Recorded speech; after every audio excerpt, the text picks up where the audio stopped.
After 35 years in surgery, I thought I understood risk. I thought I could recognize danger by instinct alone. That night proved how wrong I was. I gathered my family for a quiet anniversary dinner to mark the end of my career. No speeches planned. No ceremony. Just one table, one evening, and the people I had spent my life protecting. Just before the first toast, I saw my son-in-law's hand linger where it didn't belong. I saw the movement. I saw the decision being made on my behalf. I didn't confront him. I didn't warn anyone. I made one small switch, so subtle it felt almost accidental. What followed unraveled faster than he ever imagined. Not with chaos, but with clarity. Before I tell you how a single glass exposed a carefully constructed betrayal, I want to ask you something personal. If you've ever trusted family and paid for it quietly, stay with me. Subscribe not out of habit, but because these stories only matter if they're shared. And if you've lived through something similar, tell me in the comments. Knowing I wasn't alone mattered more than you might think. This is how I stayed standing. The dinner was held at a restored lakeside lodge outside Madison, Wisconsin. I chose it because it was quiet and predictable. Wood and stone. Water that stayed where it was meant to be. After decades inside operating rooms where chaos could erupt without warning, I had grown fond of environments that respected order. Nothing extravagant. A long wooden table that could seat 12 comfortably. Warm amber lighting that softened faces instead of exposing them. Windows facing the lake, dark now except for the faint reflection of the room itself. The kind of place designed to make people lower their guard. That mattered more than I realized at the time. I stood at the head of the table beside my wife, Marilyn. 40 years together had shaped us into something less like a couple and more like a shared rhythm. She knew when to speak for me and when silence was protection. That night, she smiled easily, unaware she was standing inside the last calm moment we would have for a while. Around us sat people I had known for most of my adult life. Former residents I had trained when their hands still shook during their first procedures. Colleagues who had watched my hair gray under surgical lights. A few neighbors. A distant cousin or two. No one I didn't trust. No one I would have expected to witness something like this. My daughter Rachel sat across from me. She had lost weight since the last time I'd really looked at her. Not illness, tension. The kind that tightens shoulders and hollows eyes. She smiled when our eyes met, but it didn't reach far enough. I told myself it was stress. Young family. Busy life. I had made a career out of explaining away early warning signs. Next to her sat her husband, Evan. He was dressed well without being showy. Navy jacket, no tie. Calm posture. The kind of man who appeared respectful because he rarely drew attention to himself. I had trusted him for years largely because he never demanded trust. He observed. He waited. He offered help just often enough to appear generous. It took me longer than I'd like to admit to understand that patience can be a strategy. Dinner progressed easily at first. Polite conversation. Shared memories. Light laughter when someone recalled an old surgical mishap I barely remembered anymore. Plates were cleared. Wine was poured for the toast I had insisted be brief. I didn't want a tribute. I wanted closure. That was when I noticed Evan's hands. Surgeons are trained to see hands before faces. Hands reveal intention faster than expressions do. His hovered too long near the wine glasses arranged at the end of the table. Not trembling. Not rushed. Just present. Waiting. I watched him from the corner of my vision while nodding at something someone else was saying. I saw the movement, a practiced, economical shift of fingers. A slight tilt of his wrist. Something small released. A drop. It disappeared into the wine the way ink disappears into water. No splash. No ripple. As if it belonged there. No one else noticed. Or if they did, no one reacted. That was the moment the room changed for me. Not because of fear. Fear is loud. This was quieter than that. It was the moment I understood how small I had already been made in someone else's narrative. How decisions about my body and my authority had been rehearsed without me. I did not look at Evan. I did not confront him. I did not even check my glass. I looked at my daughter. Rachel was watching her plate. Her jaw was tight. She did not look up. Not once. I had spent my life reading vital signs. Her silence told me everything I needed to know and more than I wanted to accept. The toast was called. Glasses were raised. The room leaned toward celebration, unaware it had crossed into something else entirely. I lifted my glass and held it there, feeling the weight of it, the balance. 35 years in surgery teaches you that hesitation is not weakness. It is assessment. You pause when something doesn't align. You confirm before you act. As I stood there, I understood something with absolute clarity. This was not an impulsive act. This dinner had a purpose beyond celebration. I could feel it now in retrospect, the way Evan had insisted on hosting, the way he had pushed for a public setting, the way certain documents had appeared weeks earlier under the guise of planning ahead. Estate adjustments, health evaluations, friendly suggestions delivered with concern carefully rehearsed. This was not about wine. This was about timing. If I became confused here, surrounded by witnesses, respected peers, even former students, the story would write itself. Age-related decline, overwork catching up, a celebrated surgeon finally showing cracks, authority transferred gently, compassionately, for my own good. I had seen versions of this play out in hospital families too many times to count. The power shift was already drafted. The glass was just the signature. I let the room settle. I let the silence stretch one breath longer than expected. I made eye contact with a few familiar faces and smiled. Not warmly, but steadily. The way you smile when you're still in control. Inside, something hardened. Not anger. Resolve. I did not know yet how I would respond. I only knew that I would not disappear quietly. Not here. Not like this. The consequences were already in motion. They just hadn't reached the right person yet. Once you see a plan forming, you begin to notice its scaffolding everywhere. The dinner was only the visible piece, the polished surface. What unsettled me more was how much groundwork had already been laid before that night, quietly, patiently, with the kind of discipline I recognized all too well. Weeks earlier, Evan had started asking questions, innocent ones, framed as concern. He wanted to know how long I intended to keep consulting, whether I felt tired more often, if the hospital's administrative load had become overwhelming. He asked in passing, during family gatherings, during casual phone calls, always with the same gentle tone. At the time, I had answered honestly. I told him what I told everyone, that I was stepping back by choice, not because I had to, that I had planned my exit for years, that I trusted systems, not improvisation. What I failed to appreciate was how answers can be repurposed. Not long after, documents began appearing. Invitations to review updated estate plans. Suggestions for routine cognitive evaluations, framed as a standard step for physicians transitioning out of practice. I had signed similar paperwork for others countless times. The language was familiar, reassuring, designed to feel protective rather than invasive. That familiarity was the trap.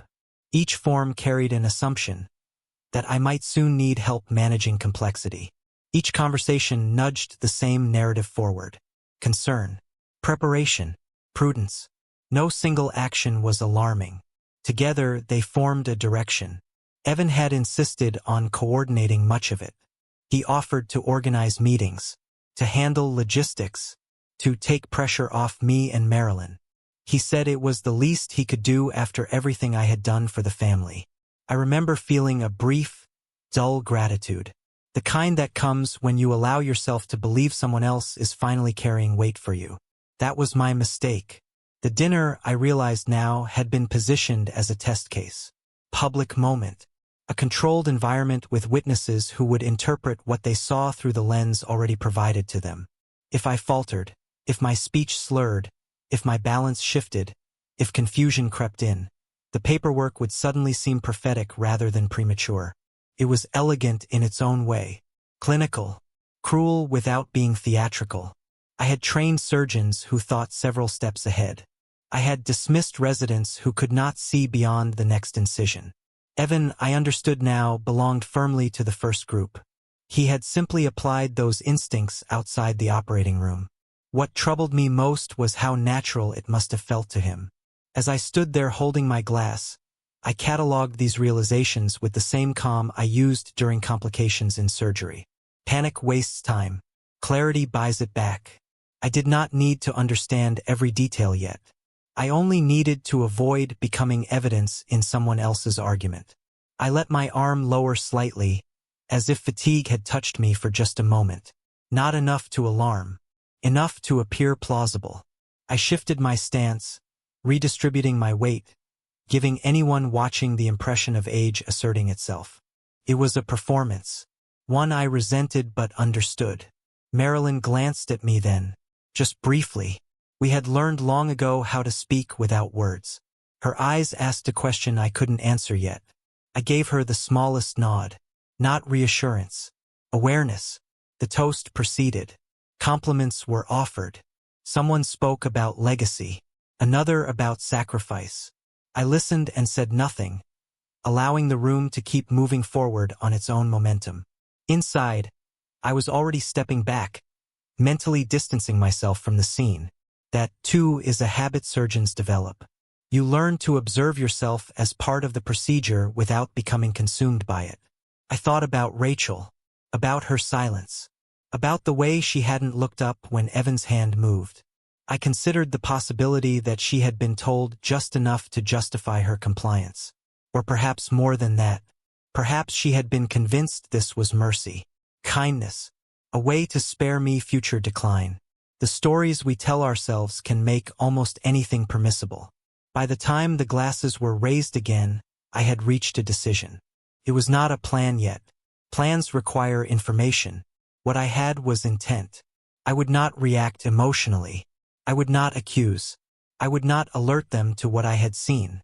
Confrontation at this stage would only accelerate their timeline. Instead, I would let events proceed, just not in the direction they expected. The man across from me believed the narrative was already written. He believed the room would remember what he needed it to remember. He underestimated one thing. I had spent my life documenting truth in environments where memory fails under pressure. I knew how fragile testimony could be, and how powerful records were when placed in the right hands. This was no longer a family misunderstanding. It was procedural betrayal. And procedures, once exposed, have a way of collapsing under their own precision. I took the glass meant for me and held it without drinking. From the outside, it probably looked like nothing more than a pause. An older man collecting his thoughts before speaking. The kind of hesitation people interpret generously when they already expect decline. I let them have that interpretation. I let the room settle into it. The lake beyond the windows was black and still. Inside, silverware rested against plates. Breathing slowed. The moment waited. I did not raise the glass again. I simply held it at chest level, fingers steady, feeling the cool stem between them. 35 years of surgery had taught me how to remain motionless for long stretches of time without tension. Stillness can be intentional, can be active. As I stood there, I let my attention drift. Not away from the room, but through it. I tracked faces, micro-expressions, shifts in posture. The way certain people leaned forward slightly, as if anticipating something to go wrong. The way others relaxed, already writing the end of the evening in their minds. Evan watched me now, not openly. He was careful about that. His gaze slid toward me and away again, the way people check an instrument panel they expect to change. His mouth was neutral, his body composed. He had done this before. Not this exact thing, perhaps, but something like it. I could see that now. I lowered my arm slightly, as if the glass had become heavier than expected. I let my shoulder dip just enough to be noticed by anyone who was already looking for signs. Then I took a step to the side, brushing past Evan's place at the table as though I needed the support. It was a small violation of space. Casual. Forgivable. My hand touched the edge of the table. My body leaned for a fraction of a second. When I straightened again, the glasses had changed positions. No one noticed the exchange. Or if they did, they saw only what made sense to them. An older man unsteady for a moment. A son-in-law ready to assist if needed. Concern performed convincingly. I returned to my place and waited. Minutes passed. Conversation resumed in fragments. Someone laughed too loudly. Someone else asked if I was all right. I smiled and nodded, offering reassurance without words. The kind that closes a subject.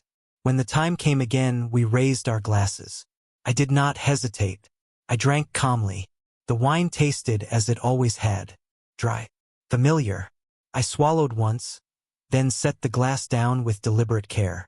Across from me, Evan lifted his. He drank more quickly than I had. A larger swallow. Confidence can accelerate gestures. He barely registered the taste before setting the glass down and resuming his composed posture. The first change was subtle. His eyes lost focus for just a moment, as if the room had shifted a degree to the left. He blinked once, then again. He adjusted his position in his chair, the movement slightly exaggerated, as though correcting for something invisible. I watched without expression. The second change followed quickly. His hand moved toward the table and missed by an inch. Fingers closed around empty air before finding the wood. His breathing changed, not labored, but uneven. A rhythm disrupted. People began to notice then. Someone asked his name. Someone else laughed nervously, assuming it was alcohol on an empty stomach. He smiled reflexively, but it did not hold. His mouth didn't obey him the way it should have. Disorientation arrived next. You can see it when someone loses internal mapping. The eyes search for anchors that no longer align. His head turned slowly, taking in the room as though it had rearranged itself without permission. Panic crept in after that. Not loud panic, not flailing, just the widening of the eyes, the stiffening of the jaw, the dawning understanding that something internal has gone wrong and control is slipping away faster than pride can compensate. He tried to stand. He did not make it all the way up. The chair scraped loudly against the floor as he caught himself. A hand reached out. Rachel's, I noticed, instinctive and shaking, but he waved her off with more force than necessary. The room shifted fully now. Conversations stopped. Bodies turned. Attention converged. The man who had planned my disappearance had become the center of the room for all the wrong reasons. Someone asked if he was feeling well. Another voice suggested air. A third mentioned calling for help. The words overlapped, uncoordinated, driven by the discomfort of watching authority unravel. I remained where I was. I did not stand. I did not rush. I did not perform concern beyond what was appropriate. Years of hospital leadership had taught me that overreaction creates suspicion. Underreaction invites it too. There is a narrow band where response feels authentic. I stayed there. Evan's legs buckled when he tried again. This time, he did not catch himself.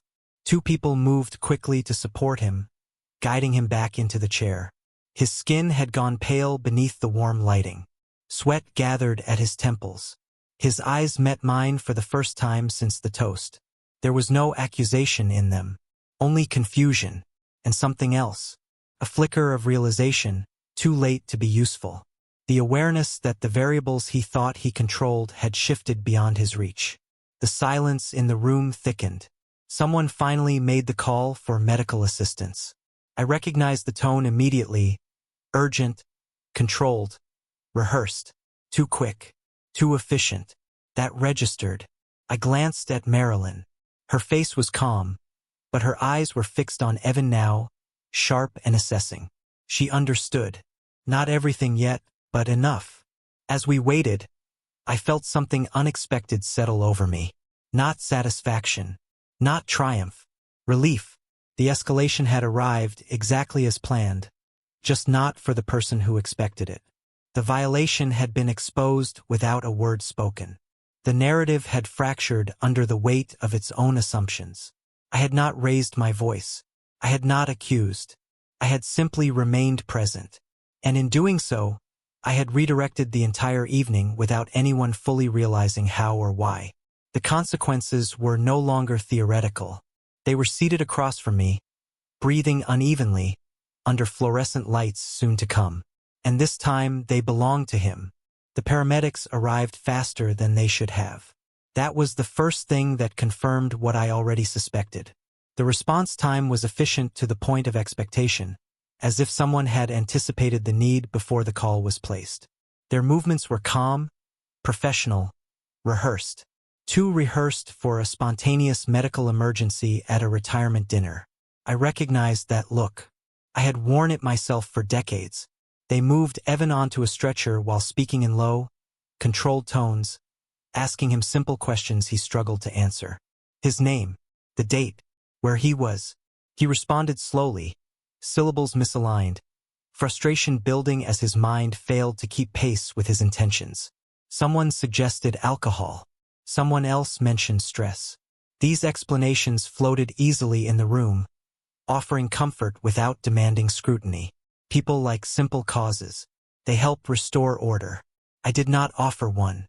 One of the paramedics glanced at me, his eyes narrowing for just a moment as recognition surfaced. It took him a second to place me without the mask, without the operating room context. When it clicked, his posture shifted almost imperceptibly. Respect. Awareness. A recalibration of assumptions. I nodded once.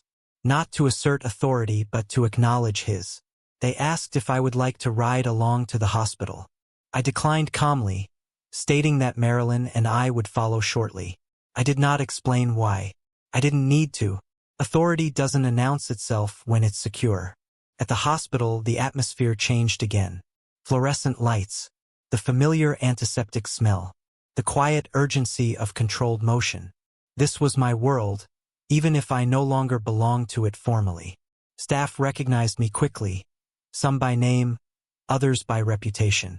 It's a strange thing, to be known most of your life for steady hands and precise decisions, and then to arrive as a witness rather than a participant. Evan was taken for evaluation immediately. Blood work, neurological checks, imaging. Protocols followed without delay. I watched from the edge of the process, saying little, observing everything. The results came back clean and ugly at the same time. There was no evidence of stroke. No signs of spontaneous neurological failure. No underlying condition that could explain the sudden onset of symptoms. What they did find was something that did not belong in his system. A sedative, fast-acting, odorless, tasteless when diluted properly. And the dosage was not accidental. It was calibrated. Not enough to kill. Enough to disorient. Enough to undermine credibility. Enough to create a story without closing it completely. I listened as the attending physician explained the findings to hospital administration. His tone shifted midway through, moving from clinical detachment to something sharper. Documentation became careful. Language precise. The word ingestion was used deliberately. The word exposure followed soon after. The narrative Evan had intended to construct began to fracture. Security was notified, not aggressively, procedurally, the kind of involvement that signals transition from medical concern to institutional responsibility. I had seen this pivot many times before. It is always quiet. It is always decisive. Someone asked if I had experienced any symptoms. I answered honestly, no. That answer changed the direction of the conversation. Questions followed, measured but unavoidable. Where had the drinks been prepared? Who had access? Was there any reason to believe the substance could have been transferred unintentionally? I did not accuse. I did not suggest. I answered what was asked, precisely and without embellishment. Years of testimony preparation had taught me that truth needs no emphasis when it is allowed to stand unassisted. Rachel arrived later, her face pale, eyes red-rimmed. She looked at Evan through the glass of the observation room, then at me. Her mouth opened as if to speak, then closed again. Whatever she had rehearsed did not survive contact with reality. Marilyn stood beside me, her hand resting lightly on my arm. She said nothing. She didn't need to. Her presence was enough to remind me that I was not alone, even as parts of my family quietly disassembled themselves. By morning, the situation had moved beyond domestic confusion. The substance was identified definitively. The chain of custody for the glasses at the lodge had been documented. Witness statements were being collected, not because anyone had demanded them, but because systems respond automatically when certain thresholds are crossed. Evan's condition stabilized as the drug metabolized. His mind cleared just enough for fear to replace confusion. He asked to see me once. I declined. There was nothing to say. The first crack in the narrative appeared when hospital security asked a question no one had expected to answer so soon: whether this incident constituted a targeted act or an accidental exposure. The silence that followed that question was instructive. Targeted implies intent. Intent requires explanation. Explanation demands evidence. And evidence, once assembled, does not remain contained. I stood there, listening as the machinery of accountability began to turn, and felt something settle into place. Not relief, not justice, alignment. For the first time that night, the story was no longer being written around me. It was being written correctly. And Evan, despite all his preparation, had forgotten one thing that every surgeon learns early and never forgets. The moment you introduce a foreign element into a closed system, you lose control over how that system responds. What followed was no longer in anyone's hands. Not even his. What followed did not unfold all at once. It never does. Truth rarely announces itself cleanly. Instead, it emerges in layers, each one altering the shape of what you thought you understood. In the days after the dinner, I said very little. I canceled no appointments, made no public statements, and refused every well-meaning request to clear the air. Marilyn understood this instinctively. Silence, when chosen deliberately, has weight. It invites others to fill it, and people reveal more than they intend when they believe they are explaining rather than being examined. The hospital forwarded their findings through the appropriate channels. Toxicology reports were logged. Timestamps aligned. The sedative's origin became a question that could not be answered casually. It was not a substance you stumble into. It is not prescribed without intent. It does not appear by accident in a glass poured at a family dinner. Evan was discharged under observation. His confidence diminished in proportion to the clarity returning to his mind. He did not contact me again. Rachel did, once. She left a message that said nothing and everything at the same time. She asked if I was all right. She said she hoped things could be talked through. She did not ask what I knew. That omission mattered. As the institutional process advanced, so did my own. I began reviewing months of correspondence I had once skimmed without concern. Emails, scheduling notes, copies of documents Evan had helpfully organized for me. Patterns emerged quickly once I stopped assuming goodwill as the default explanation. Appointments that had been suggested repeatedly. Assessments framed as optional, then gently reclassified as advisable. Conversations in which my minor, entirely normal lapses, misplaced glasses, forgotten names, had been subtly documented and discussed. Someone had been keeping a file. I requested copies of everything, formally and without emotion. The response was prompt. Transparency is easier when you believe the person asking has already been neutralized. What I found confirmed what the dinner had only suggested. There had been prior exposures. Small ones. Doses low enough to blur reaction time. Slow speech, create just enough ambiguity to invite interpretation. They had occurred during moments of supposed rest, family weekends, quiet evenings. Times when any deviation from baseline could be attributed to fatigue. I had been observed afterward. Notes taken. Behaviors interpreted. This was not a single betrayal. It was a campaign. The most painful discovery came last.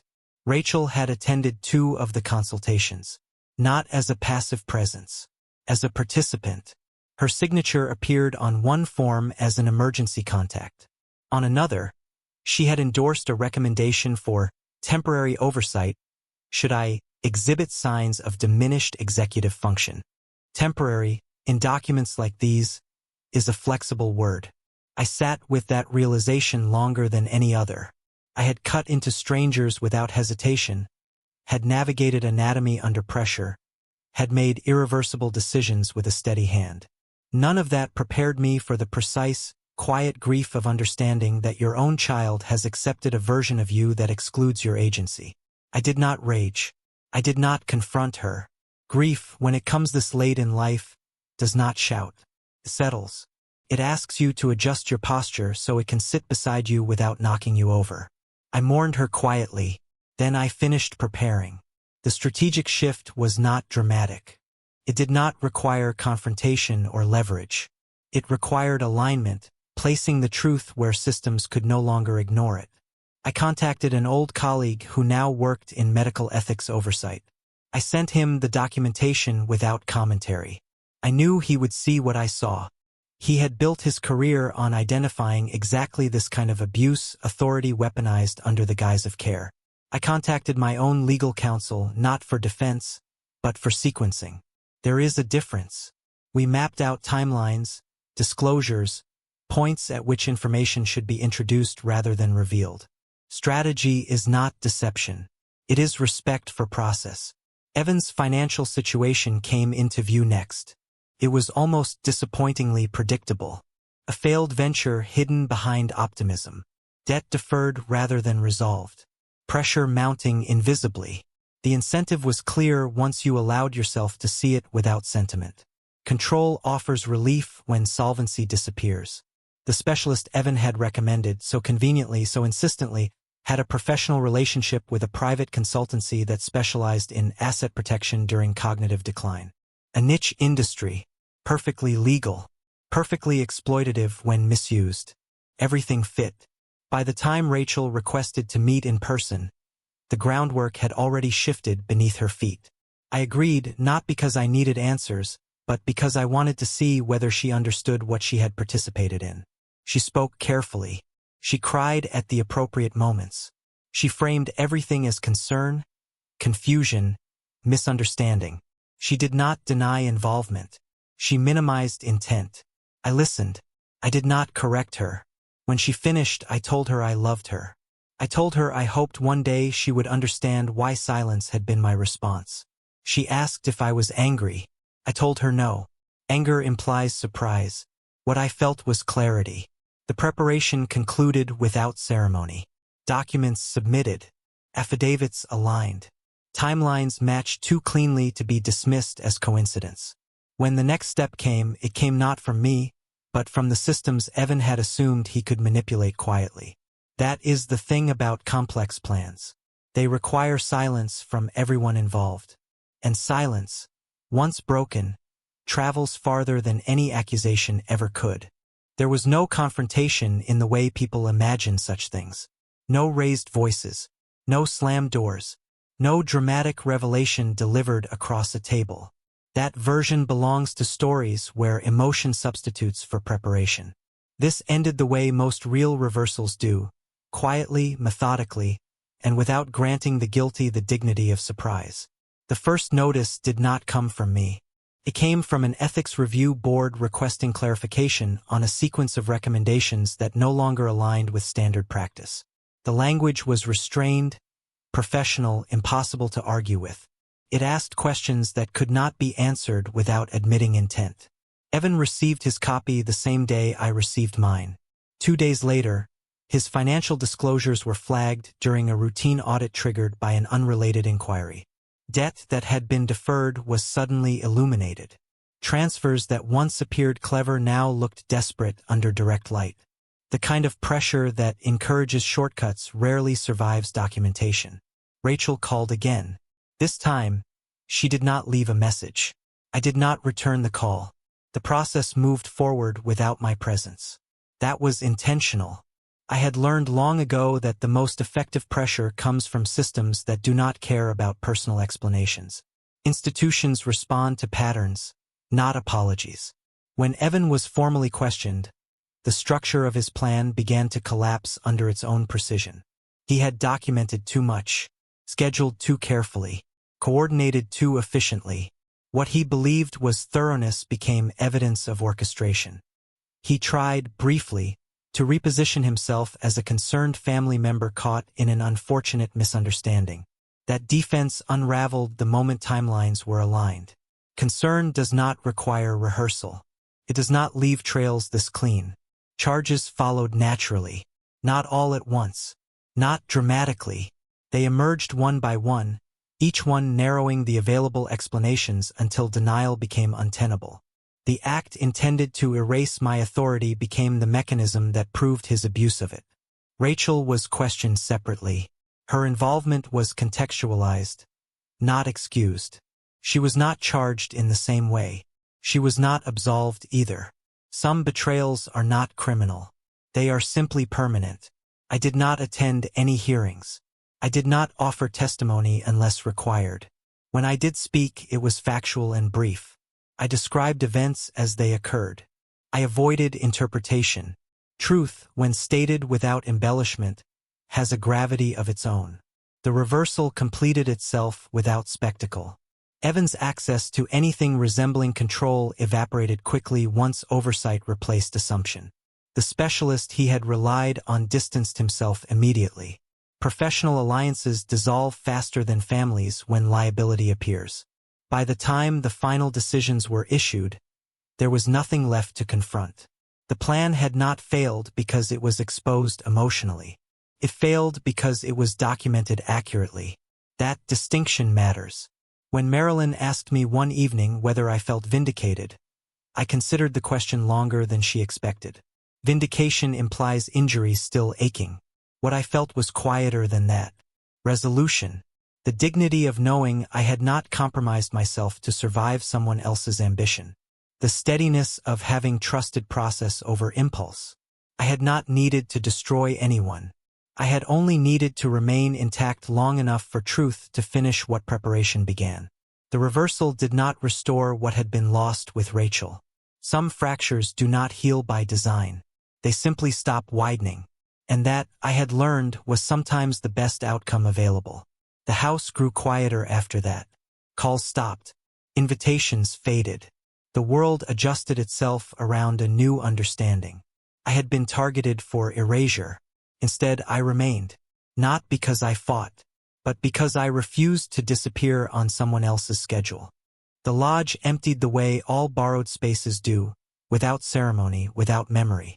A week after the dinner, Marilyn and I returned once more to collect a jacket she'd left behind. The staff had already reset the room. New linens, new place cards, another family's celebration waiting to overwrite ours. I stood for a moment at the edge of the dining area, looking at the long wooden table stripped of its meaning. No wine glasses, no echoes, just polished wood reflecting ceiling lights that asked nothing of anyone. It felt appropriate. Life has a way of reclaiming scenes once they've served their purpose. I've seen it in operating rooms too, how quickly blood is cleaned, instruments sterilized, and the space returned to neutrality. What happened there mattered deeply to those involved, and not at all to the room itself. Marilyn squeezed my hand once, gently. We left without speaking. Our days narrowed after that, not from loss but from choice. We returned to our routines with an attentiveness I hadn't realized I'd been missing. Mornings on the porch with coffee that went cold because conversation moved slowly. Afternoons where time passed without being measured. Evenings without background noise meant to disguise unease. We slept better. Rachel did not visit. She sent a message eventually, careful, restrained, composed the way people write when they hope tone can substitute for repair. She said she needed time. She said she hoped I understood. She said she loved me. I believed the last part. Love is not erased by failure. It is complicated by it. I did not respond immediately. Silence, again, was not punishment. It was honesty. I did not yet know what a response would mean, and I refused to speak without understanding my own intention. At this stage of life, I had learned that urgency is often just another form of avoidance. Weeks passed, then months. The systems Evan had tried to bend finished their work without my supervision. Outcomes settled into records. Consequences were assigned. His name stopped appearing in places where it once had. That was enough. I did not track his fate beyond what arrived uninvited. Accountability does not require curiosity. People asked how I was doing. Some with genuine concern. Others with the fascination reserved for someone who survived an ordeal they don't fully understand. I answered truthfully but briefly. I was intact. That word surprised them. Surprised me, too, the first time I used it. It didn't mean untouched. It meant unbroken. There is a difference, and it matters more the longer you live. I spent time reflecting on the career I had closed so deliberately. 35 years in surgery had trained me to act under pressure, to trust preparation, to respect limits. What I hadn't expected was how directly those lessons would apply to my own life once the white coat came off. In medicine, calm is not weakness. It is the condition that allows precision. Silence is not surrender. It is often the space in which the right decision becomes visible. I thought often about that glass. How small it had been. How easily it could have been dismissed as a misunderstanding, a misstep, an overreaction had I responded differently. The entire trajectory of events had hinged on a moment so subtle that no one else in the room would have described it the same way. That, I realized, was the point. Most betrayals don't announce themselves. They arrive quietly, packaged as concern, delivered by people who believe they are entitled to decide when your agency expires. They rely on politeness, on disbelief, on the assumption that you will choose comfort over clarity. I had chosen otherwise, not because I was stronger than anyone else, not because I was immune to pain, but because I recognized the pattern before it finished closing around me.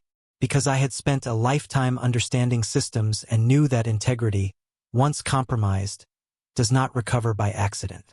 One evening, months later, Marilyn asked whether I regretted inviting everyone to that dinner at all. The question wasn't accusatory.